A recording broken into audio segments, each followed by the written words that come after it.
Welcome back once again, all of my low carb friends, and for those of you who are here for the first time, welcome. Today I have another very easy keto meal recipe for you. Today I am going to show you how to make a keto version of tamale pie. Yummy! And if you want a printable version of this recipe, you can check out my website at janetsdeliciouslowcarbkitchen.com. You can find a printable version of this recipe and other goodies there for you. And if you're new to the channel and you want to see lots of easy, delicious, low-carb keto recipes, make sure you click that subscribe button and click the notification bell that's right next to the subscribe button. That way you can be notified every time I put out new videos. And if you are a music lover, make sure you check out the link in the description to my other YouTube channel, Inspirational Songs with Janet. I've posted another new song there, so make sure you check that out and subscribe there also. And remember, Monday, Wednesday, Friday, 1 p.m. Pacific time, I go live on TikTok at Janet's Delicious Kitchen, so join me there. And if you would like to help support this channel, make sure you scroll down in the description of the video. You'll see some affiliate links. Anytime you purchase anything using those affiliate links, a small portion of your purchase will go to me and help support the channel. So while you do all that, let's get cooking.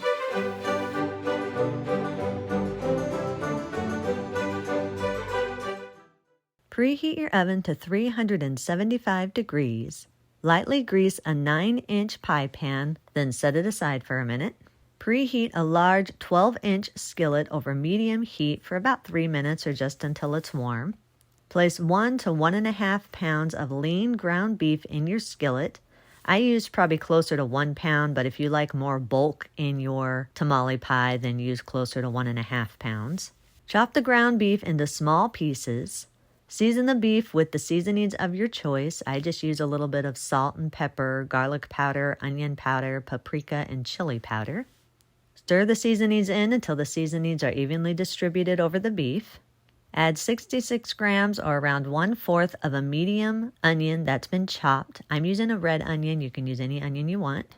And you can also adjust this more or less depending on how much onion you like in your tamale pie. Add 83 grams or around 3 mini sweet peppers that have been chopped. Again, you can adjust this more or less depending on how many peppers you like in your pie. If you want a more spicy filling, then you can swap out the sweet peppers for bell peppers or jalapenos or any other spicy chili of your choice. Just make sure that they're chopped into small pieces when you add them.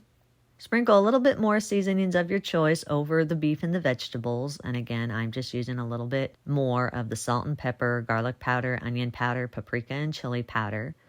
Stir the meat, the vegetables, and the seasonings all together until everything is fully combined and the vegetables and seasonings are evenly distributed throughout the meat. Cook the mixture for about 5 minutes or until the beef is no longer pink. Make sure as you're cooking that you stir the mixture frequently so nothing sticks to your skillet.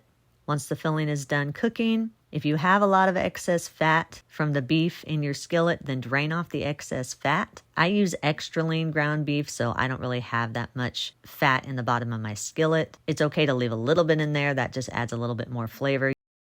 Turn off the heat, but leave the skillet on the warm burner.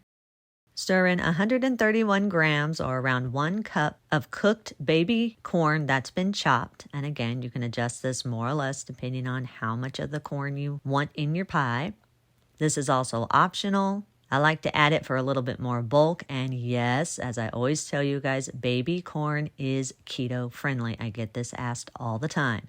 Baby corn has not matured enough to develop all the carbs and sugars and gluten that matured corn has. So baby corn, yes. Matured corn, no. Gradually stir in 4 ounces or around 1 cup of cheese that's been shredded. You can use any cheese you want. I'm using Colby cheese. Stir until the cheese is fully combined and evenly distributed throughout the filling mixture. Add 10 ounces of the enchilada sauce of your choice. I'll leave a link in the description to my enchilada sauce, or you can use whatever you want. Stir the enchilada sauce in until it's fully combined and the sauce is evenly distributed over all of the filling. Take the skillet completely off of your burner and set it aside for a minute. In a small food processor, process 52 grams or around 3 cooked baby corn stalks. Process them until they're mostly smooth. They don't have to be 100% smooth, but you want it to be fairly smooth. The small lumps are okay. I put the baby corns in my mini chopper and just chop it in 10-second intervals until it's been about 30 seconds. And that's usually a good texture for me. Then set the blended corn aside for a minute. In a large mixing bowl, combine 84 grams or around 3/4 cup of coconut flour, 12 grams or around 1 tablespoon of baking powder, and 2 teaspoons of chili powder. Sift the dry ingredients until it's fully combined and there are no lumps. Add 4 large room temperature eggs, a 1/4 cup of butter that's been melted, 60 grams or around a 1/4 cup of room temperature sour cream or plain yogurt, 60 grams or around 1/4 cup of keto maple syrup. I'm using Lakanto's maple syrup. I'll leave a link in the description to my keto maple syrup. You can adjust this more or less depending on how much of a sweet taste you want in your topping for your pie. I like my topping to taste a little bit more like cornbread, basically. So I'm adding a little bit of sweetness to it. You don't have to have that. If you choose not to use the maple syrup, you may need to use a little bit more liquid once everything is combined so that it makes up for the liquid from the syrup.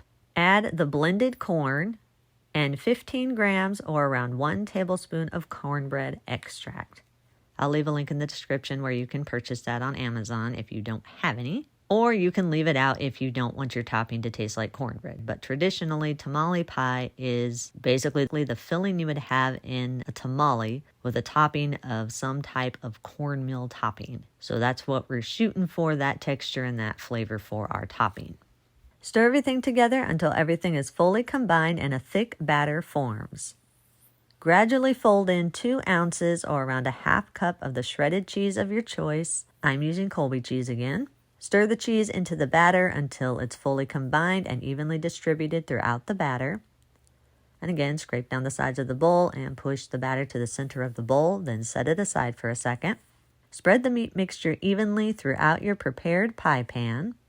Take your batter and drop it by tablespoonfuls over the meat mixture. Then use a spoon or your fingers and spread the batter evenly over the meat mixture. Try to make sure there's no cracks in the topping. It's okay if there's a little bit, it's not going to be that big of a deal. But ideally, you want the top to be nice and smooth. And most importantly, nice and even all the way across. So you don't get one side of your topping getting done quicker than the other. Now, if you notice when we started putting the filling into the pie pan, there was no bottom for a pie. If you want there to be a bottom to the pie, all you need to do is line the bottom of your pie pan with a large keto soft tortilla. You can use my recipe or any soft tortilla you want. This just makes for a little bit more of a sturdy pie. When you make it like I did right here and you don't have a bottom to it, once you go to cut it out, it's really hard to keep it in a pie slice shape. So it's up to you whether you want to put a bottom lining on your pie before you put your meat mixture in, or if you want to just leave it the way I did without a bottom.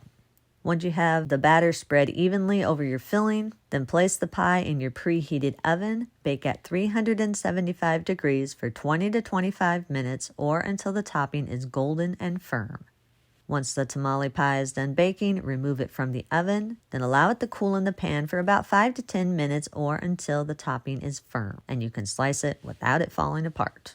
Once the topping is firm, slice the pie into your desired size slice. I usually do anywhere from 6 to 8 slices. It's all up to you how big of a slice you want. If you want to, you can top your slice with some sour cream, some salsa, some guacamole, or any other toppings that you want, or you can just leave it plain, whatever you want.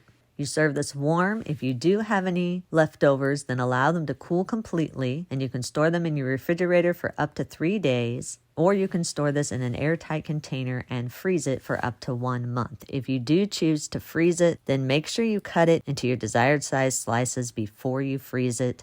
That way you can just take however many slices out you want, defrost it, warm it, and boom, you got a really quick meal there.